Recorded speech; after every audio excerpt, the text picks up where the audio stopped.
जानते हैं, ब्रह्मांड के सबसे प्रलयकारी अवतार नरसिंह को भी एक दिन किसी के आगे झुकना पड़ा था। वो दिन इतना भयावह कि देवता, असुर और खुद काल भी कांप उठे थे। आप देख रहे हैं डिवाइन इमेजिन और आज हम लेकर आए हैं एक ऐसी कथा जो न केवल रहस्य से भरी है बल्कि धर्म के दो महान स्तंभों शिव और विष्णु के दृष्टिकोण को संतुलित रूप से सामने लाती है। नरसिंह अवतार की कथा वैष्णव परंपरा से भगवत पुराण, विष्णु पुराण और अन्य वैष्णव ग्रंथों के अनुसार जब दैत्यराज हिरण्यकश्यप अपनी सत्ता के अहंकार में यह दावा करने लगा कि मैं ही ईश्वर हूँ, तब उसके पुत्र प्रहलाद जो विष्णु भगवान के भक्त थे उनको कई बार मारने का प्रयास किया हिरण्यकश्यप ने।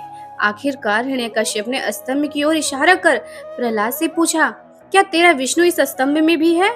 और तभी उस स्तंभ को चीरते हुए प्रकट हुए नरसिंह भगवान, न पूरी तरह मनुष्य न पूरी तरह सिंह, एक ऐसा रूप जो हिरण्यकश्यप के वरदान की हर शर्त को तोड़ता था। उन्होंने संध्या के समय द्वार की दहली पर अपने नखों से, न अस्त्र से न शस्त्र से हिरण्यकश्यप का वध कर दिया। लेकिन समस्या यहाँ खत्म नहीं हुई। नरसिंह का क्रोध अब भी शांत नहीं हो रहा था। उनकी गर्जनाओं से तीनों लोग कांप उठे थे। नरसिंह भगवान का प्रलयकारी रूप समस्या क्यों बनी? भगवत पुराण बताता है कि देवताओं ने भी उनकी शांति के लिए प्रयास किया लेकिन असफल रहे। यहाँ तक कि स्वयं लक्ष्मी माता भी उनके पास नहीं जा सकी। तब भगवान ब्रह्मा ने प्रहलाद को आगे भेजा। प्रहलाद ने नम्रता से उनकी स्तुति की, तब जाकर उनका क्रोध शांत हुआ और इसी रूप में भगवान नरसिंह ने प्रहलाद को वरदान दिए। यह है वैष्णव परंपरा का संस्करण, जहाँ भगवान विष्णु ही सर्वोच्च हैं और नरसिंह अवतार में किसी अन्य देवता की आवश्यकता नहीं पड़ी। लेकिन अभी कथा समाप्त नहीं हुई। शैव परंपरा में प्रवेश, शरभ अवतार की कथा। लेकिन अब आइए उस कथा पर जो शैव ग्रंथों में दर्ज है और जिनके अनुसार भगवान विष्णु के नरसिंह अवतार को शांत करने के लिए स्वयं भगवान शिव को शरभ अवतार लेना पड़ा। मुख्य स्रोत शिव पुराण, कालिका पुराण, लिंग और पुराण, तंत्र ग्रंथों में इस कथा का वर्णन मिलता है। इस ग्रंथों के अनुसार जब नरसिंह का उग्र रूप प्रलयकारी बन गया और उनका क्रोध किसी से भी नहीं संभल रहा था, तब देवताओं ने भगवान शिव की शरण ली।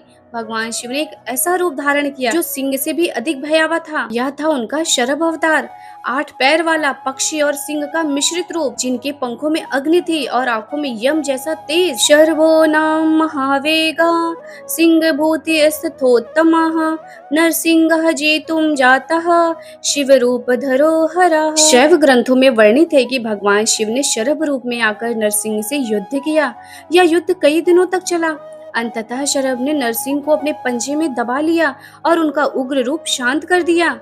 कुछ ग्रंथों में तो यह भी वर्णन है नरसिंह ने शरभ के रूप में शिव को पहचान लिया और स्वेच्छा से शांत हो गए और फिर नरसिंह के रूप भगवान विष्णु के शरीर में विलीन हो गया। विवाद और मतभेद, कौन था श्रेष्ठ? तो आइए जानते हैं।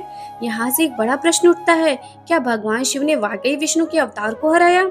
वैष्णव परंपरा इसका खंडन करती है। वो कहती है कि विष्णु स्वयं पूर्ण ब्रह्म है, उनको कोई शांत नहीं कर सकता। शैव परंपरा कहती है कि शिव ही महादेव हैं, जब सृष्टि संकट में हो तो उन्हें आना ही पड़ता है। हम जब इन ग्रंथों को ध्यान से पढ़ते हैं तो हमें एक गहरा सत्य समझ में आता है। शिव और विष्णु अलग नहीं है, वे एक ही परब्रह्म के विभिन्न रूप हैं। दोनों ही पक्ष अपने अपने दृष्टिकोण में दृढ़ हैं और अपनी भक्ति में सत्य को देखते हैं। लेकिन एक बात स्पष्ट है, शरभ और नरसिंह दोनों ही रूप धर्म की रक्षा के लिए थे। कोई हार जीत नहीं, केवल धर्म की स्थापना का कार्य था। जो हरि है वही शिव है, जो शिव है वही हरि है। तो अगली बार जब आप भगवान शिव के भयानक शरभ अवतार की कल्पना करें या भगवान विष्णु के रौद्र नरसिंह रूप का ध्यान करें, तो यह याद रखें कि ये युद्ध किसी अहंकार के नहीं बल्कि धर्म के संतुलन के थे। ऐसे ही दिव्य, रहस्यपूर्ण और प्रामाणिक कथाओं के लिए जुड़े रहिए डिवाइन इमेजिन के साथ, जहां हम लाते हैं धर्म, भक्ति और रहस्य की दुनिया को जीवंत और प्रामाणिक रूप से। हर हर महादेव, जय विष्णु।